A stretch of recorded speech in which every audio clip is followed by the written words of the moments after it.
আখিরের সাহার সোমবার কি, এটার কোনো ফজিলত ইসলামে আছে কিনা এবং এটার কোনো আমল ইসলামে আছে কিনা। রাসূল করিম সাল্লাল্লাহু আলাইহি ওয়াসাল্লাম 11 হিজরির ইন্তেকালের আগে কিছুদিন তিনি অসুস্থ ছিলেন। এই অসুস্থতা থেকে আল্লাহ পাক রব্বুল আলামিন সফর মাসের শেষ বুধবারে কিছুটা তাকে সুস্থ করে দেন। এটাকে কেন্দ্র করে আমাদের দেশে এবং ভারতীয় উপমহাদেশে বিভিন্ন জায়গায় বিভিন্ন আমল চালু করা হয়েছে। এ সম্পর্কে ইমাম ইবনে কাসির রহমতুল্লাহ আলাই জগৎ বিখ্যাত ইমাম ছিলেন এবং হাফেজ ইবনে হাজার আসকালানী রহমাহুল্লাহ, তারা দুজনেই উল্লেখ করেছেন আল্লাহর নবীকে যেদিন রোগ থেকে কিছুটা স্বস্তি দেওয়া হয়েছিল সেই দিনটি বুধবার ছিল না, সেই দিনটি বৃহস্পতিবার ছিল। এখন কি বারে তাকে রোগ মুক্তি দেওয়া হয়েছে, কি বারে দেওয়া হয়নি, এটা মুখ্য বিষয় নয়।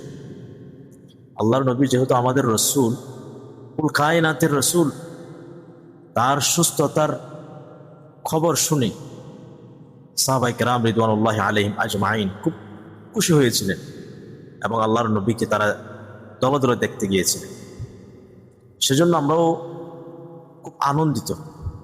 একজন ইমানদার অবশ্যই আনন্দিত হওয়ার কথা, কিন্তু এটাকে কেন্দ্র করে ইসলামের মধ্যে ইবাদত চালু করা এবং বিভিন্ন জায়গায় এই আখেরি সাহার সোমবার দিনে কলা পাতার মধ্যে বিভিন্ন দোয়া, কোরআনের আয়াত লিখে নিয়ে সেখানে পানির মধ্যে ডুবিয়ে দিয়ে সেই পানিগুলো আবার পান করা।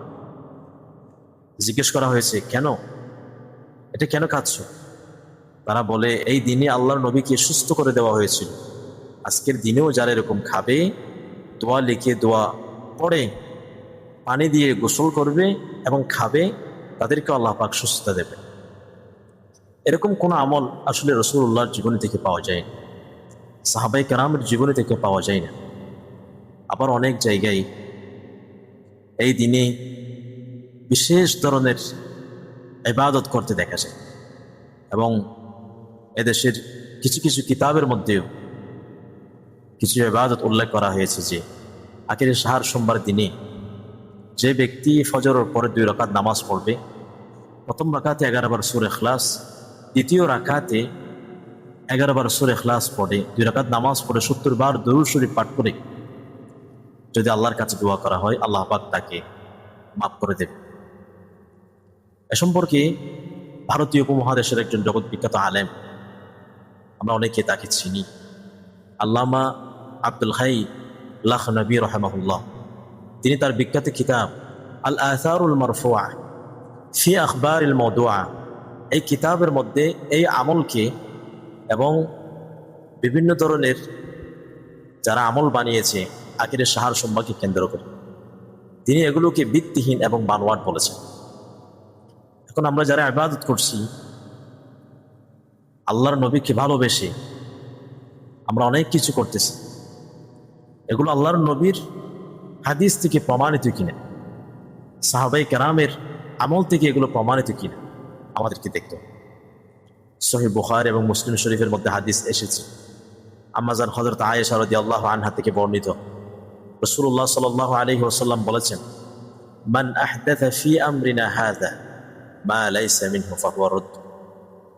কোনো মানুষ এমন কিছু আমল করল যে আমলের ব্যাপারে আল্লাহর নবীর নির্দেশনা নেই, আল্লাহর নবীর কোনো আদেশ নেই, নিষেধ নেই, এরকম আমল 1000 বার করলেও সে ব্যক্তির কোনো কল্যাণ হবে না, বরং ফাহুয়া রাদ্দ, সেটি প্রত্যাখ্যাত হবে, অগ্রহণযোগ্য হবে, গ্রহণযোগ্য কখনোই হবে না। এজন্য নিশ্চয় আমরা আল্লাহ রাসূলকে ভালোবাসি। এই আখিরে সাহার সোমবার দিনেই কোনো মানুষ চাইলে দান করতে পারে, আল্লাহর নবীর জীবনী নিয়ে আলোচনা করতে পারে। সাহাবায়ে কেরাম রিদওয়ানুল্লাহি আলাইহিম আজমাইন আমাদের আদর্শ। আল্লাহর নবী বলেছেন, আদ্দু আলাইহা বিন নওয়াজিস, সাহাবায়ে কেরামের আদর্শকে মাটির দাঁত দিয়ে খামড়ে ধরার জন্য আল্লাহর নবী নির্দেশ দিয়েছেন। সেই সাহাবায়ে কেরাম করেছেন কিনা? বড় বড় মুহাদ্দিস, মুফাসসির, ফকিহ যারা ছিলেন এদের কোনো নির্দেশনা এ বিষয়ে আছে কিনা আমাদের একটু তালাশ করা দরকার। আল্লাহ পাক আমাদের সকলকে বোঝার তৌফিক দান করুন। আল্লাহ